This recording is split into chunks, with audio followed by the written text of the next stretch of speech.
ગુરુજનો, વાલીગણ તથા મારા વાલા વિદ્યાર્થી ભાઈ બહેનો, નમસ્તે.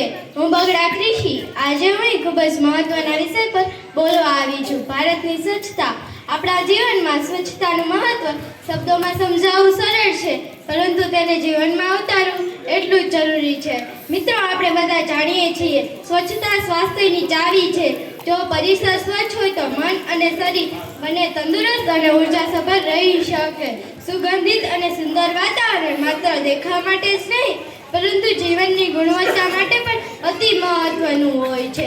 આપણા રાષ્ટ્રપિતા મહાત્મા ગાંધીજીએ સ્વચ્છતાને માત્ર વ્યક્તિગત આદત નહીં, પરંતુ સામાજિક ફરજ ગણાવી હતી. તેઓ કહેતા કે સ્વચ્છતા પ્રાર્થના કરતાં પણ મહાન છે. મને ગર્વ છે કે આજના સમયમાં પણ તેમની આ વિચારસરણી આપણું માર્ગદર્શન કરે છે. 2014માં શરૂ થયેલા સ્વચ્છ ભારત અભિયાનમાં દેશના દરેક નાગરિકમાં સ્વચ્છતાની નવી જાગૃતિ જગાવી છે. શહેરો હોય કે ગામો, દરેક જગ્યાએ સફાઈ કર્મચારીઓ, કચરા પેટીઓ અને ટોયલેટની સુવિધામાં સુધારો આવ્યો છે. પરંતુ મિત્રો, માત્ર સરકારથી જ આપણો દેશ સંપૂર્ણ સ્વચ્છ બની જશે એમ નથી. તેની જવાબદારી આપણા જેવા સામાન્ય નાગરિકો પર જ છે. સ્વચ્છતા માત્ર આપણી જવાબદારી નથી, બધાની જવાબદારી છે. આપણે પણ કેટલા લુચ્ચા થઈ ગયા છીએ કે કચરો આપણે કરીએ છીએ અને કચરા સાફ કરવાને કચરાવાળો કહીએ છીએ. ખરેખર તે તો સફાઈ કરતો હોય છે અને કચરો આપણે કરીએ છીએ તો કચરાવાળા આપણે છીએ.